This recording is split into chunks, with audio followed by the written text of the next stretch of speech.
जय हिंद, जय शिक्षक साथियों। मेरे चैनल में आप सभी का बहुत बहुत स्वागत है। आज मैं आपके सामने 30 सितंबर 2024 का एक आदेश प्रदर्शित कर रही हूं, जो कि महानिदेशक स्कूल शिक्षा एवं राज्य परियोजना निदेशक कार्यालय की तरफ से है और ये संबंधित है हमारे अवकाशों की प्रक्रिया को लेकर। यानी कि अवकाशों की प्रक्रिया को सरल बनाने के संबंध में है। जो भी बेसिक शिक्षा परिषद के अंतर्गत कार्यरत शिक्षक एवं शिक्षणेतर कर्मी हैं, उनको जो विभिन्न अवकाश दिए जाते हैं उसकी प्रक्रिया को सरल करने के संबंध में है।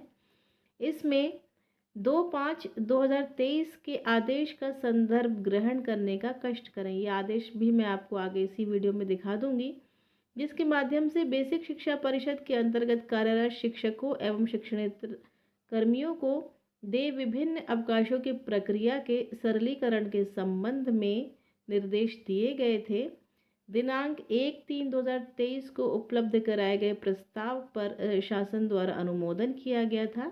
उसी क्रम में ये निर्देश दिए गए हैं 30 सितंबर 2024 को। सबसे पहला है, किसी भी प्रकार के अवकाश प्रकरण के निस्तारण में स्टाम्प पेपर पर शपथ पत्र की आवश्यकता नहीं होगी। बहुत ही महत्वपूर्ण पॉइंट है ये कि अब किसी भी प्रकार के अवकाश के लिए स्टाम्प पेपर पर हमें शपथ पत्र नहीं देना होगा। चिकित्सा प्रमाण पत्र प्रदान करने हेतु अधिकृत चिकित्सकों में समस्त रजिस्टर्ड मेडिकल प्रैक्टिशनर भी अनुमन्य होंगे। सीसीएल यानी कि बाल्य देखभाल अवकाश एक बार में सामान्यतः अधिकतम 30 दिनों के लिए दिया जाएगा।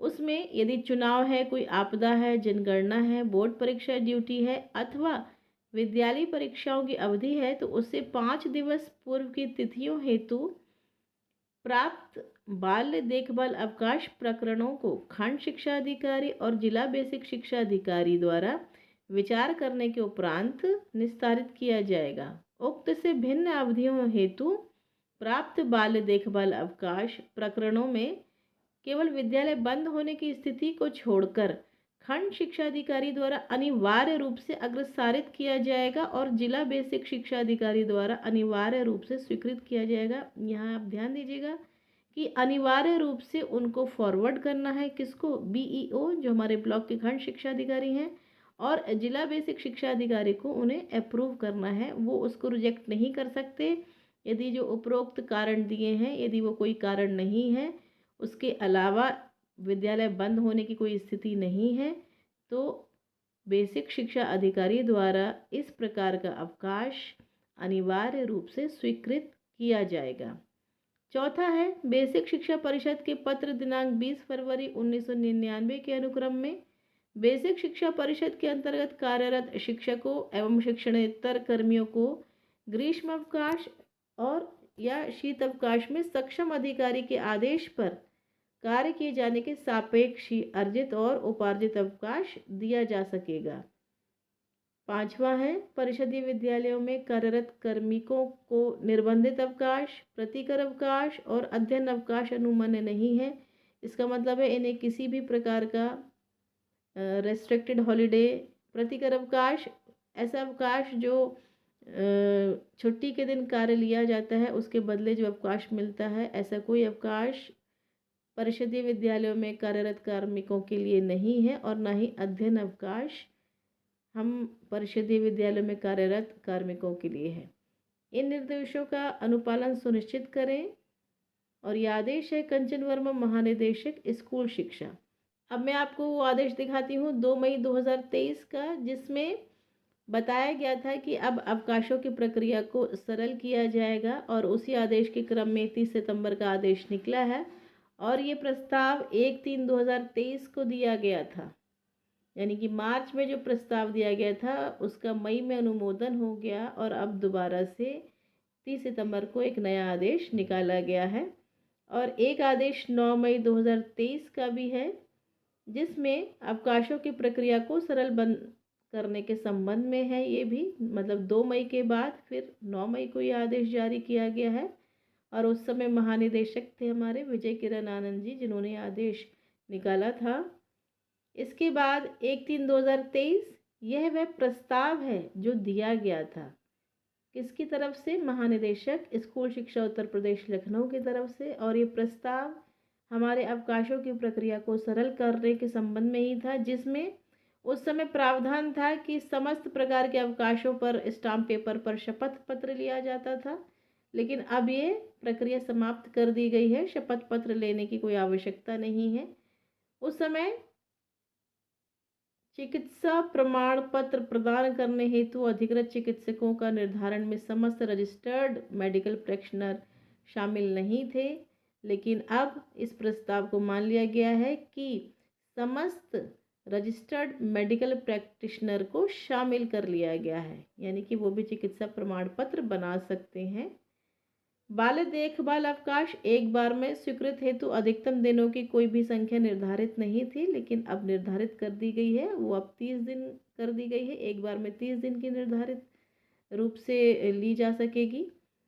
और चौथा था कि इनको जो भी ग्रीष्मकालीन अवकाश, शीतकालीन अवकाश में सक्षम अधिकारी के आदेश पर जो कार्य किए जाते हैं या करवाए जाते हैं, उनके सापेक्ष अर्जित और उपार्जित अवकाश दिया जाता है। एज इट इज़ ही है, इसमें अवकाश दिए जाने की बात कही गई है कि यदि ग्रीष्मकालीन या शीतकालीन अवकाश में बेसिक शिक्षा परिषद के कार्य में से काम लिया जाता है तो उन्हें अर्जित या उपार्जित अवकाश दिया जाएगा यहाँ। और पांचवा जो पॉइंट है, वर्तमान में प्रतिकर अवकाश स्वीकृत किए जा रहे थे, मतलब उस समय प्रतिकर अवकाश स्वीकृत किए जा रहे थे, लेकिन अब उन्होंने कहा है कि परिषदीय विद्यालयों में कार्यरत कार्मिकों को निर्बंधित अवकाश, प्रतिकर अवकाश व अध्ययन अवकाश अनुमान्य नहीं होगा।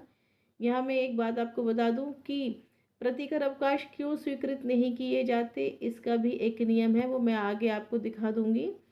क्योंकि शिक्षा के अधिकार अधिनियम में ये कहा गया है कि बेसिक शिक्षा परिषद में कार्यरत कार्मिकों यानी कि शिक्षकों द्वारा कोई भी अतिरिक्त कार्य नहीं लिया जाएगा।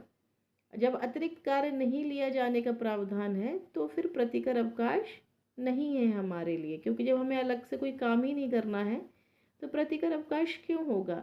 लेकिन हकीकत आप सभी जानते हैं। इसके बाद अब आप देख सकते हैं विभिन्न अवकाशों का जो प्रक्रिया का सरलीकरण का प्रस्ताव है 2 सितंबर 2019 का आकस्मिक अवकाश के बारे में दिया है, विशेष आकस्मिक अवकाश दिया है, ऑनलाइन अवकाश आवेदन का निस्तारण प्रक्रिया, चिकित्सा प्रमाण पत्र पर अवकाश, ये सभी प्रस्ताव हैं जो उस समय दिए गए थे समूह ग व घ के कर्मचारियों के लिए। ये पूरा 24 पेज का PDF है। मातृत्व अवकाश है, प्रसूति मामलों में क्या होगा कि ये अवकाश दिनांक से 180 दिन तक देय है और ये दोबारा तभी स्वीकृत किया जा सकता है जब 2 वर्ष व्यतीत हो चुके हों। लेकिन अब 13 सितंबर 2022 के द्वारा प्रस्ताव ये प्रेषित है किया गया कि 2 वर्ष के अंतर की बाध्यता को शिथिल करते हुए अवकाश स्वीकृत करने की अनुशंसा की जाती है। मतलब इससे पहले ये था कि दूसरी बार ये अवकाश के लिए 2 वर्ष का अंतराल होना आवश्यक था, लेकिन अब ऐसी कोई बाध्यता नहीं है। यदि किसी महिला सेवक के 2 या 2 से अधिक बच्चे जीवित हैं तो यह अवकाश स्वीकृत नहीं किया जा सकता। गर्भपात एवं गर्भस्राव के लिए भी अवकाश का प्रावधान है, आप देख सकते हैं इस PDF में, मैं इसका लिंक आपको दे दूंगी। बाल्य देखभाल अवकाश में ये 730 दिनों के लिए दिया जा सकता है और ये तब तक दिया जा सकता है जब तक संतान की आयु यानी कि छोटी संतान की आयु 18 वर्ष से ज़्यादा ना हो और 2 बच्चों से ज़्यादा बच्चों पर नहीं दिया जा सकता। यह अवकाश विशिष्ट परिस्थितियों जैसे संतान की बीमारी या परीक्षा आदि में देखभाल हेतु दिया जा सकता है। संबंधित महिला कर्मचारी के अवकाश लेखे में उपार्जित अवकाश देते हुए CCL अनुमन्य होगा, 30 दिनों के लिए होगा। बाल्य देखभाल अवकाश 15 दिनों से कम किसी भी स्थिति में नहीं दिया जाएगा और परिवीक्षा अवधि के दौरान नहीं दिया जाएगा। बाल्य देखभाल अवकाश को अर्जित अवकाश के समान माना जाएगा और उसी प्रकार स्वीकृत किया जाएगा।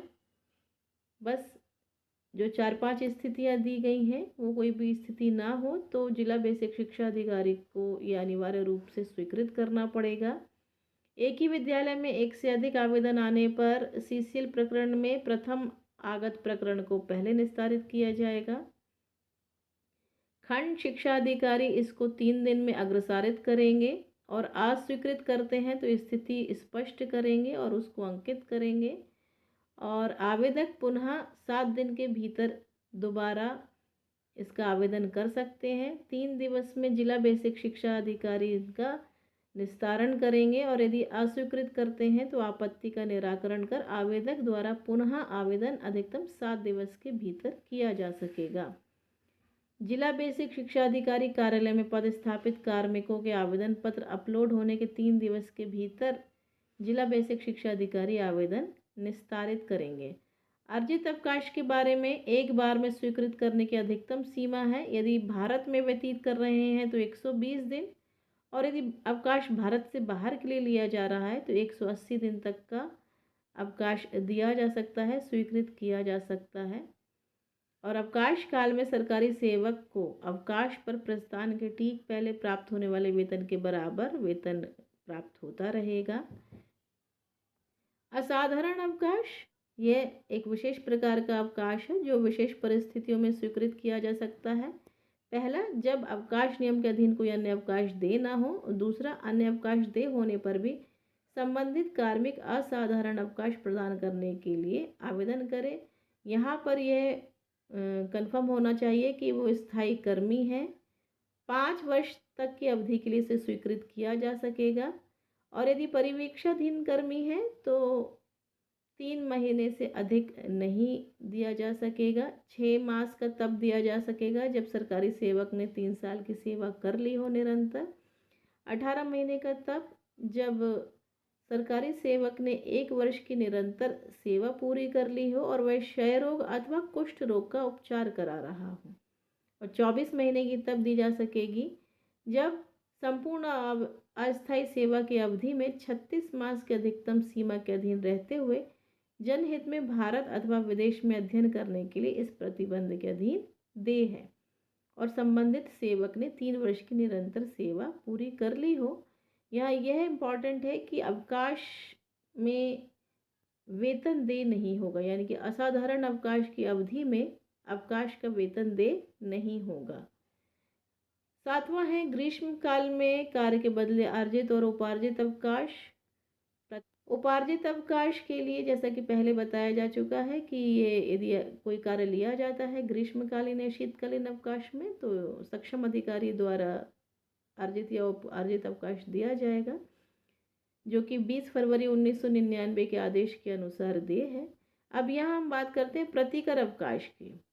यहाँ आप साफ साफ देख सकते हैं कि शिक्षा का अधिकार अधिनियम 2009 के अनुसार शिक्षकों से लिए जाने वाले निर्धारित कार्यों के अतिरिक्त अन्य कार्य शिक्षकों से ना कराए जाएं। यहाँ पर वो स्पष्ट रूप से कह रहे हैं कि शिक्षकों से अन्य कार्य ना कराए जाएं। शिक्षा का अधिकार अधिनियम 2009 के अनुसार प्राथमिक विद्यालय में न्यूनतम 200 कार्य दिवस और उच्च प्राथमिक विद्यालयों में 220 कार्य दिवस की अनिवार्यता है। अतः प्रतिकर अवकाश अनुमान्य नहीं होगा, यानी कि प्रतिकर अवकाश हमको नहीं मिल सकता। क्यों नहीं मिल सकता? क्योंकि हमसे अन्य कार्य नहीं लिया जाना है, इसलिए हमको प्रतिकर अवकाश दे नहीं है। इसी तरह निर्बंधित अवकाश भी हमको दे नहीं है, ना ही अध्ययन अवकाश। और आगे अब आप देखें कि आकस्मिक अवकाश, कोई भी अवकाश है उसकी स्वीकृति हेतु कौन सक्षम प्राधिकारी है, ये पूरी PDF आप देख सकते हैं। अवकाशों के संबंध में जो भी सामान्य निर्देश है आप डिस्क्रिप्शन बॉक्स में जो लिंक दूंगी मैं, आप उससे ओपन करके डाउनलोड करके वो आप पढ़ सकते हैं।